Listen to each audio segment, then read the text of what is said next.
Meu irmão, minha irmã, deixa eu perguntar. Você já ouviu na palavra de Deus a ordem, a determinação de que a gente seja sal e luz? Amém? Já ouviu? É novidade para você? Não, não é novidade. Deus nos chama para sermos sal e luz. Deus nos chama para fazermos diferença. Eu tenho pensado tanto sobre isso, sobre aquilo que Deus quer para nós como pessoa, individualmente, e aquilo que Deus quer para nós como grupo, como igreja, como povo de Deus.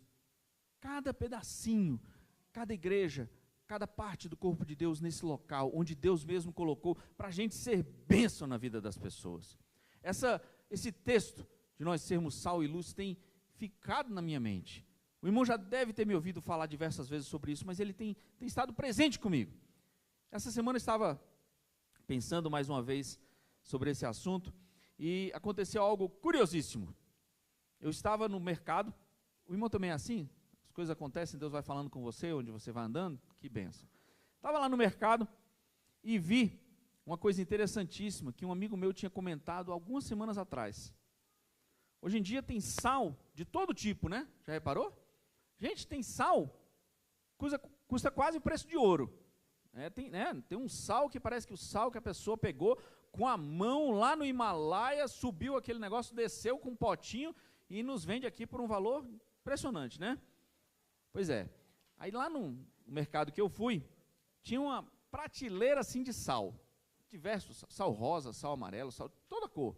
Não sei qual é o sentido do sal ter cor, mas tudo bem. Eu que não enxergo cor, para mim aquilo é que não faz diferença nenhuma, né? Mas tá bom. Mas tinha uma coisa lá que eu achei interessantíssimo. Tinha uma placa de sal. Você sabia que agora se vende placa de sal? Não, só para curiosidade. Quantos de vocês sabiam que se vende placa de sal? Levante a mão para eu ver aqui. Ah, aqui, ó. 2 pessoas só, então não é novidade. Então assim, presta atenção. Se vende placa de sal. É tipo como se fosse assim uma coisinha uma placa de granito, de pia.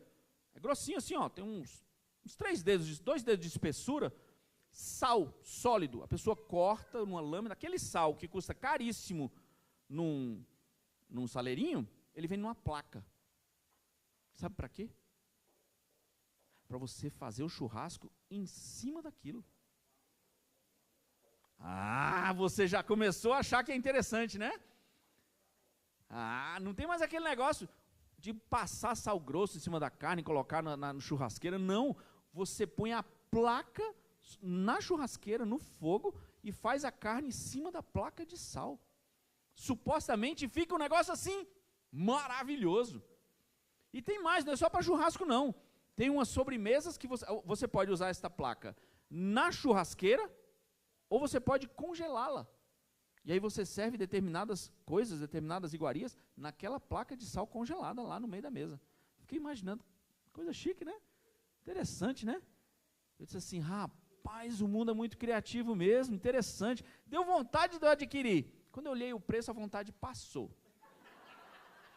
A vontade passou na hora. Não vou lhe dizer para o irmão não se escandalizar, porque o escândalo não é bom. Não vou lhe dizer, não, olhei aquilo, gente, sério, o valor era metade mais ou menos das compras que eu fiz, tudinho seria aquela placa. Não, essa aqui não, vai ser no saleiro, lá em casa mesmo por enquanto, né? Então assim, meu irmão, minha irmã, já imaginou se cada um de nós se tornasse uma placa de sal, e tudo o que acontecesse em nós, conosco, ao nosso redor, pegasse esse gosto. Quando a gente estiver no trabalho, quando a gente estiver na igreja, quando a gente estiver se divertindo, em casa, na família, no quarto, com o nosso marido, nossa esposa, na mesa de jantar, o gosto, o sal que Deus quer que a gente seja, fique impregnado nas pessoas. Pastor, já acabou o sermão? Não, irmão, a gente nem leu a palavra ainda. Mas o tema é esse. Deus quer que eu e você sejamos sal. Que o gosto que Deus colocou na nossa vida passe para as pessoas. Abra comigo sua Bíblia no Evangelho de Lucas, capítulo 4, e a gente vai conversar um pouquinho sobre isso. O irmão e a irmã vai poder ficar sentado, porque é um texto mais longo e nós vamos comentar durante diversos versículos. Então você pode permanecer assentado. Lucas capítulo 4.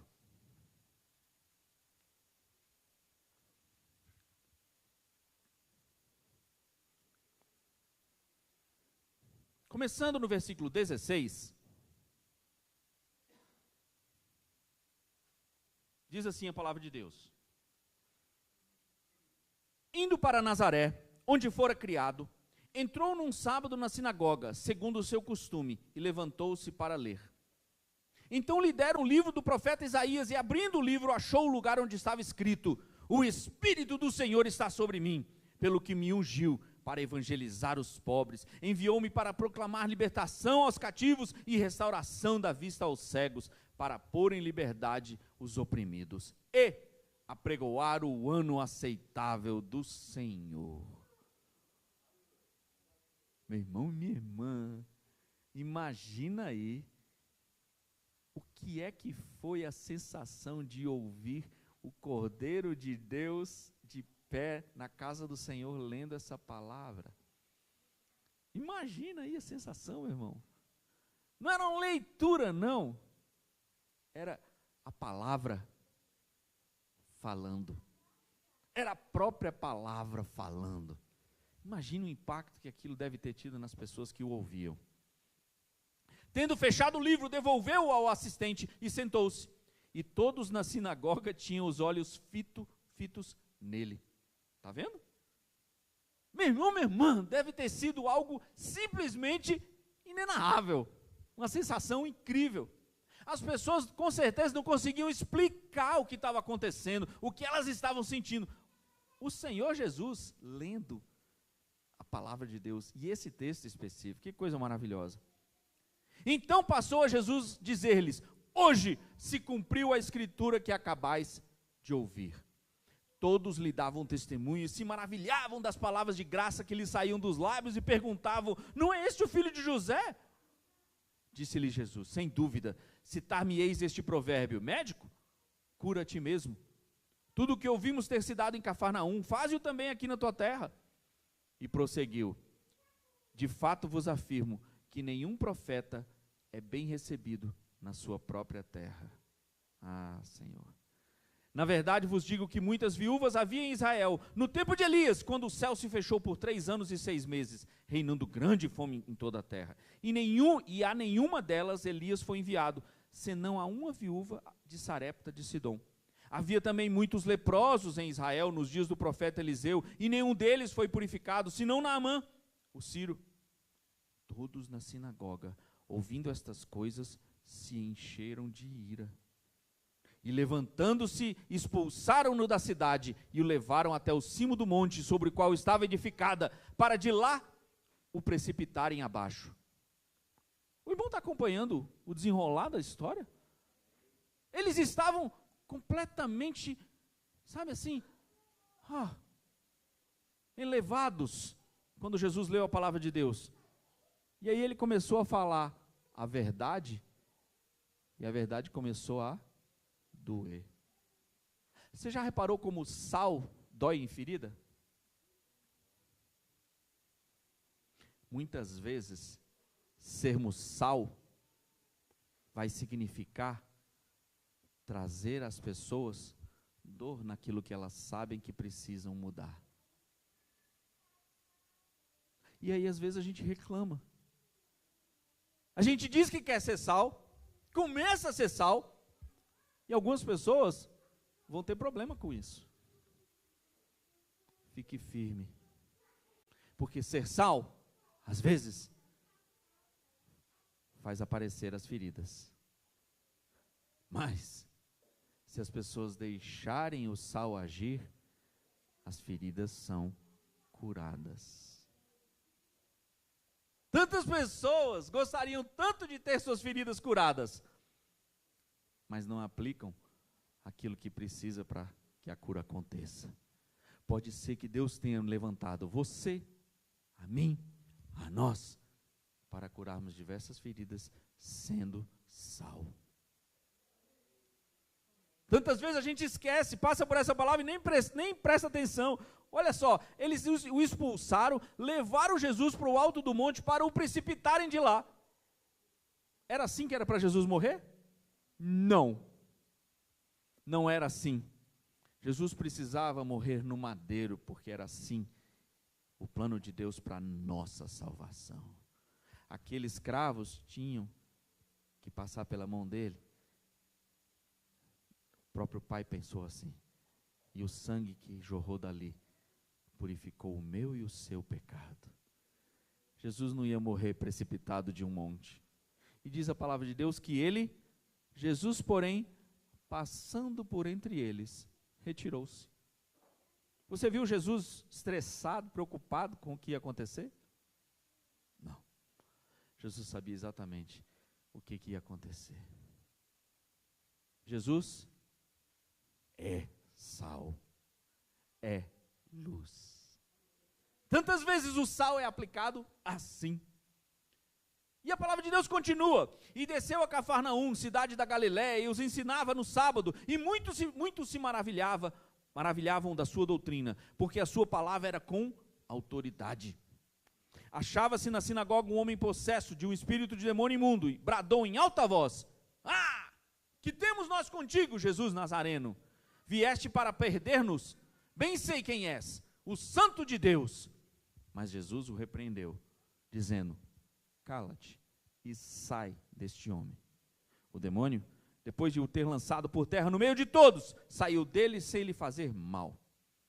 Todos ficaram grandemente admirados e comentavam entre si, dizendo: "Que palavra é esta? Pois, com autoridade e poder, ordena aos espíritos imundos, e eles saem." E a sua fama corria por todos os lugares da circunvizinhança.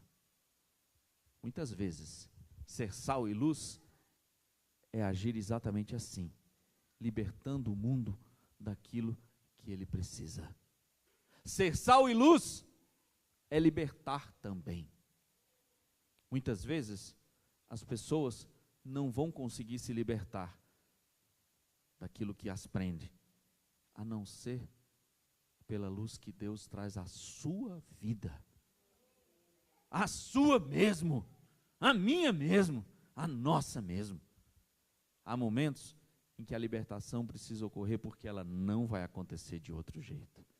Somente pela ação do sal, da luz que vem de Deus, que Deus mesmo colocou em você e em mim. É assim. E continua a palavra de Deus dizendo assim: deixando ele a sinagoga, foi para a casa de Simão. Presta atenção. Ora, a sogra de Simão achava-se enferma, com febre muito alta, e rogaram-lhe por ela. Inclinando-se ele para ela, repreendeu a febre, e esta a deixou, e logo se levantou, passando a servi-lo. Esse trecho tão lindo, pouquíssimos versículos, mas ensina tanto. Veja que Jesus já conhecia Simão, e não devia ser um conhecimento qualquer, pois foi à sua casa. Argumentaram com Jesus, a sogra de Pedro, possivelmente ele mesmo: "Minha sogra está enferma." Jesus foi lá, inclinando-se, repreendeu, e a febre a deixou. Pastor, isso acontecia só no passado? Não. Acontece hoje, acontece todo dia. Acontece todo dia. Ser sal e luz é ser sal e luz quando as pessoas precisam. Você quer ser sal e luz? Peça a Deus e tenha coragem. Vá, interceda, ore, ande. Ser sal e luz muitas vezes significa simplesmente sair da sua porta e entrar na porta do vizinho e orar e cuidar dele quando ele precisar. Ser sal e luz. E continua a palavra de Deus: muitas outras curas. Ao pôr do sol, todos os que tinham enfermos de diferentes moléstias lhe traziam, e ele os curava, impondo as mãos sobre cada um. Também de muitos saíam demônios, gritando e dizendo: "Tu és o Filho de Deus." Ele, porém, os repreendia para que não falassem, pois sabiam ser ele o Cristo. Sendo dia, saiu e foi a um lugar deserto. As multidões o procuravam e foram até junto dele e instavam para que não os deixasse. Ele, porém, lhes disse: é necessário que eu anuncie o evangelho do reino de Deus também às outras cidades, pois para isso é que eu fui enviado. E pregava nas sinagogas da Judéia. Sabe o que está acontecendo aqui? As pessoas que estavam maravilhadas com os milagres, com aquele agir de Deus, não queriam que ele saísse mais, porque queriam que ele resolvesse os seus problemas pessoais. Queriam que era para... não, peraí, eu tenho um problema aqui, o meu tio também está doente, o senhor curou meu primo, mas o meu tio, a minha avó, o meu cunhado, todo mundo está doente, então peraí. E Jesus respondeu: é necessário que eu pregue o evangelho. Ser sal e luz é saber o que é a vontade de Deus para você. Tantas vezes, eu e você, a igreja, tem se perdido no que fazer. Se empolga em algumas coisas e esquece que o necessário é que o evangelho seja pregado. Presta atenção, meu irmão. O próprio Senhor sabia exatamente, eu sei, muitas coisas foram feitas, né? Mas sabe o que é mais importante?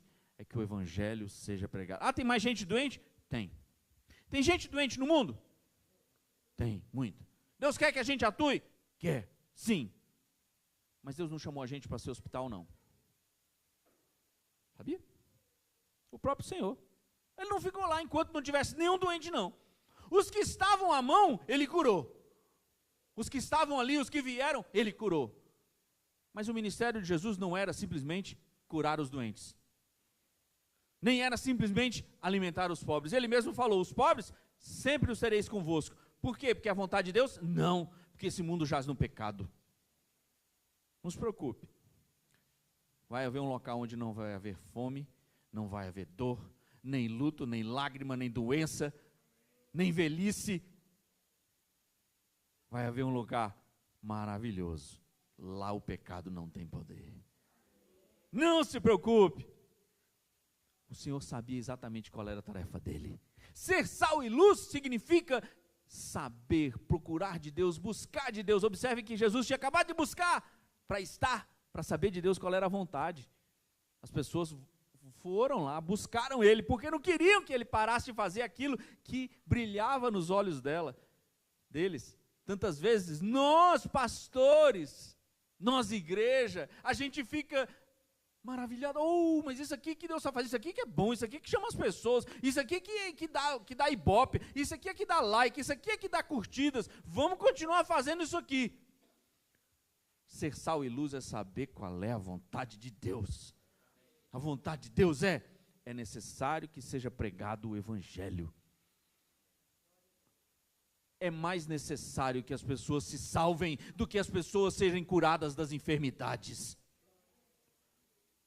Presta atenção, meu irmão. É mais necessário que as pessoas sejam salvas do que serem curadas das enfermidades. Duro para o mundo ouvir isso, né?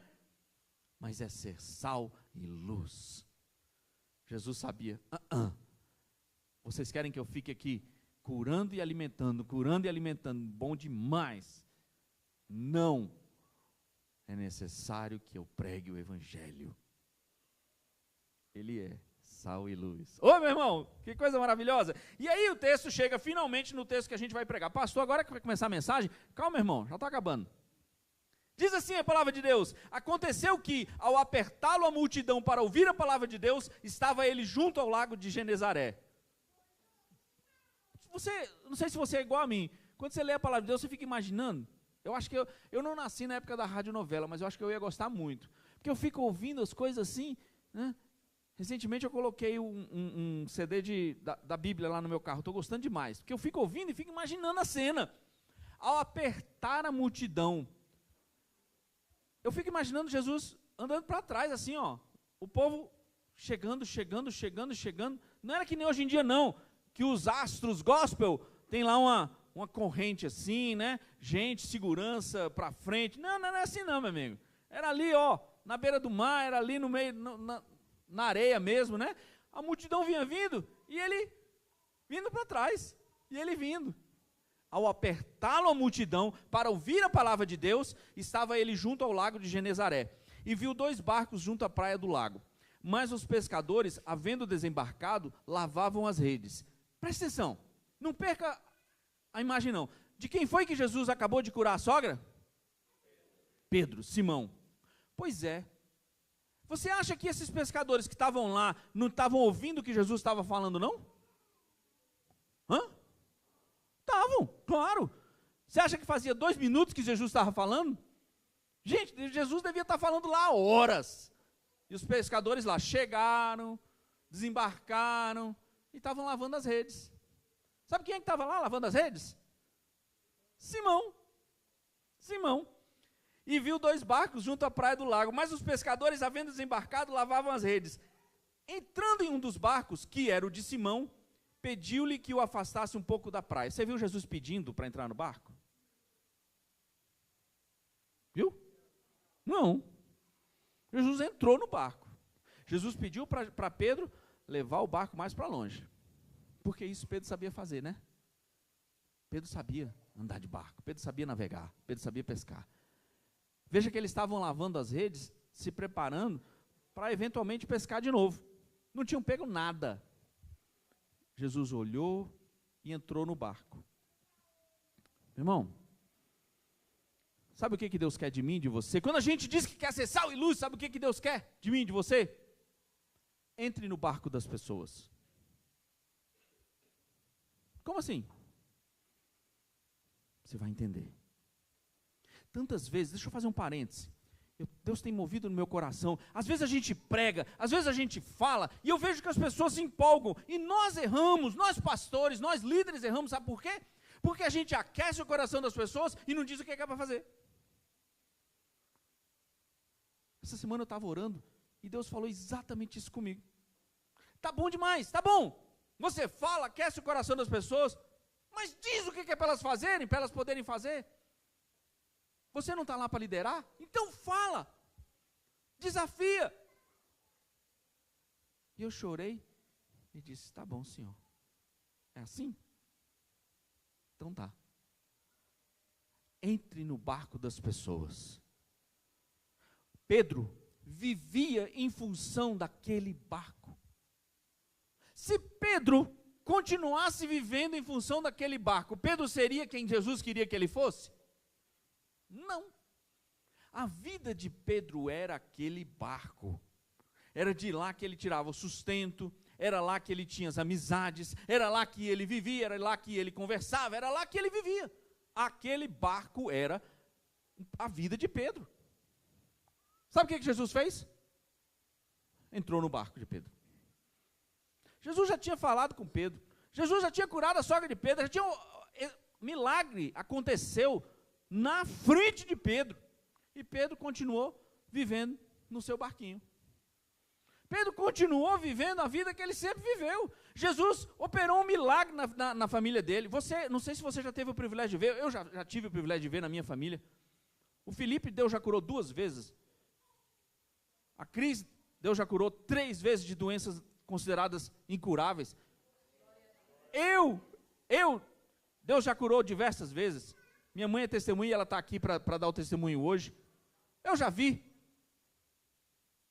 Mas se a gente não cuidar, meu irmão, minha irmã, nem isso move o nosso coração. Sabe por quê? Porque a gente fica se apegando no nosso barquinho. Pedro tinha visto os milagres de Deus e continuava lavando as redes, se preocupando com o barquinho. Oh, gente do céu. Oh! Sabe o que Jesus fez? Ah, é assim? Pois eu vou entrar nesse barquinho. E entrou no barquinho de Pedro. Depois que Jesus entra num lugar, as coisas não são mais do mesmo jeito. Se você deixar Jesus entrar no seu barquinho de verdade, acabou, meu amigo. Aquele barquinho não vai ser nunca mais o mesmo. Sabe qual é o chamado para você hoje? Entre no barquinho de alguém. Mostre para as pessoas a diferença que é quando você está lá, porque Deus está com você. Tem gente por aí que está preso nos seus barquinhos. Tem gente por aí no seu trabalho que pensa que aquilo lá é a função da vida dele.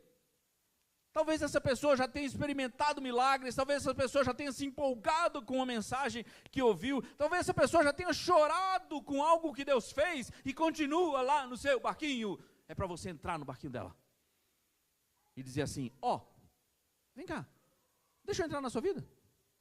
Sabe qual é a sua tarefa de casa essa semana? Pastor, peraí, agora a gente tem tarefa de casa aqui na igreja? Você lembra que eu falei que eu estava orando e Deus me incomodou? Deus falou assim: você gosta, né? Você consegue falar, as pessoas ficam felizes, querem fazer, então diz o que é para fazer, depois você tem uma tarefa essa semana. Sabe qual é a sua tarefa essa semana? Você quer uma tarefa essa semana ou não? Você aceita? De Deus? Faça um amigo que não conhece a Deus. É só essa sua tarefa. Olha, você pensou que ia ser uma coisa difícil? Você pensou que eu ia pedir para você preparar uma mensagem sobre Romanos 12? Não. Faça um amigo que não conhece a Deus. Você não quer ser sal e luz? Lembra da história, do começo? A mensagem é a mesma. Você é para ser uma placa de sal. Então, faça um amigo que não conhece a Deus. Não, pastor, mas um amigo que não conhece a Deus, não pode ser um que conhece a Deus, não, eu posso fazer, não. A tarefa, você pode fazer, viu? Pode fazer, amigos, quantos você quiser. Mas a tarefa é fazer um que não conhece a Deus. Ô pastor, mas peraí, como é que eu faço? Eu já chego dizendo: você conhece a Deus? Não, então quero ser seu amigo. Assim é? Não, meu irmão, seja um pouco mais sábio. Peça estratégia a Deus. Faça um amigo que não conhece a Deus. Eu vou fazer essa semana um amigo que não conhece a Deus, em nome de Jesus. Faça um amigo. Sabe para quê? Para que Deus aqueça no seu coração a alegria de ver as pessoas serem impactadas pela presença de Deus na sua vida. Seja uma placa de sal na vida de alguém. Pastor, quem que eu devo procurar? Não, meu irmão. Não é para mim que você tem que perguntar, não. Eu estou lhe dando a tarefa. Ore, dobre os joelhos. Peça a Deus, quando você chegar hoje à noite, assim: Senhor, coloca uma pessoa que não te conhece para que seja minha amiga. Pastor, e aí eu prego para ela? Não. Presta atenção. Sua tarefa essa semana é fazer um amigo que não conhece a Deus. Não precisa pregar para ela, não. Só viva. Só entre na vida dela. Só entre na vida dele. Calma. Você não crê no Deus soberano? Você não quer ver milagre agir na sua vida? Você não quer ver Deus agir na sua vida? Calma. Só faça uma amizade com alguém que não conhece a Deus. E viva do jeito que Deus quer. E a pessoa vai notar a diferença. Por enquanto a sua tarefa é só fazer um amigo que não conhece a Deus. Pastor, mas parece tão pequeno. Não. Tem um texto na Bíblia que você já me ouviu pregar algumas vezes, porque eu sou apaixonado por aquele texto, em que Jesus deu uma ordem para uma pessoa, e a ordem foi assim: desce depressa dessa árvore. Pronto. Pois o chamado de Deus para mim e para você hoje é: faça um amigo que não conhece a Deus. E não se surpreenda se o seu pastor ligar para você na quarta-feira para te perguntar o nome. Pastor, além da tarefa de casa, vai ter teste relâmpago, Ué, você não disse que quer fazer? Está marcado, quarta-feira de tarde eu vou mandar um zap para o Tito, perguntar para ele: Tito, quem é o amigo que você fez? E não vale ser o mesmo amigo da Dara. Não, assim fica fácil. Pastor, mas eu fiz uma amizade e depois percebi que ela já conhece a Deus. Beleza, essa não vale, faz outra. Não vale. Você pode ter, muito bom, mas essa não cumpre a nossa tarefa. A tarefa de hoje, dessa semana para você é: faça um amigo que não conhece a Deus. E seja sal e luz. E deixa eu te falar. Para com esse negócio de querer evangelizar quem já conhece a Deus. O reino de Deus não precisa mudar de endereço, não. A nossa igreja não precisa de ninguém que já conhece a Deus e já está servindo em outro lugar. Nenhuma igreja precisa disso.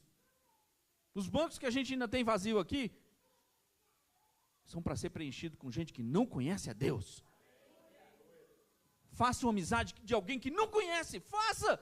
Não sei como. Ore, peça estratégia. Converse com os outros. Tenho certeza que se você quiser, você vai conseguir. E você vai ver Deus agir através de você. Veja bem, o pastor não está pedindo para você vir tocar no louvor domingo que vem. Não está pedindo para você vir dirigir a liturgia do culto, nem cuidar do som. Não estou pedindo para você vir me ajudar numa reforma aqui na igreja, nem servir uma sopa para os necessitados à noite. Não estou pedindo nada disso essa semana. Estou pedindo algo simples. Mas você quer servir a Deus? Então aceite meu desafio hoje à noite. E veja Deus agir através da sua vida. Não estou pedindo nem para você evangelizar. Eu estou pedindo para você deixar o gosto que a sua vida tem pregar nas pessoas. Só isso. Não, pastor, mas sabe o que é? Eu até gostei, achei legal essa sua mensagem hoje aí, mas é que eu acho que a minha vida não tem muito gosto, não. Tem umas pessoas que eu acho que tem mais gosto na vida. Ah, é? Então põe gosto na tua vida. Busca a Deus. Quando você acordar de madrugada, em vez de você mudar de lado de dormir, você ajoelha e ora. Vai acordar de manhã, acorda 10 minutos antes e lê um capítulo da palavra de Deus. Põe gosto na tua vida. Põe sal. Põe luz. Para as pessoas sentirem o gosto de Deus em você. Busca. Busca. Não, pastor, mas eu ainda não conheço a palavra de Deus direitinho. Não, não tem isso não. A mulher samaritana trouxe uma cidade inteira aos pés de Jesus. E a pregação dela teve um nível teológico impressionante. A pregação dela era assim: venham e vejam um homem que falou tudo que eu tenho feito. Todo mundo sabia o que ela tinha feito. E mesmo assim todo mundo veio para Jesus. Não interessa quanto tempo você tem, não interessa quantos cursos você já fez, quanto tempo você tem de escola dominical. Faça um amigo que não conhece a Deus. Meu irmão, você vai ficar encabulado, porque eu estou te dizendo que eu vou perguntar para você. Não sei se vai ser quarta, o Tito eu vou ligar na quarta à tarde, mas pode ser que eu ligue para você amanhã de manhã.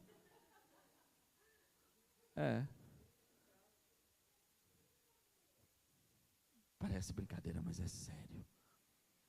O que Deus quer de nós é que a gente conheça pessoas, mostre para as pessoas como é viver do jeito que Deus quer. Se você aceitar o desafio, eu creio num Deus que faz a parte dele. Parece pouco, mas é assim mesmo. Com 5 pães e 2 peixinhos que o menininho entregou, Jesus alimentou uma multidão com uma amizade. Você não sabe se essa pessoa que você vai conhecer vai se tornar o próximo líder da geração que vai converter e trazer pessoas para Deus? Você não sabe. Parece pouco?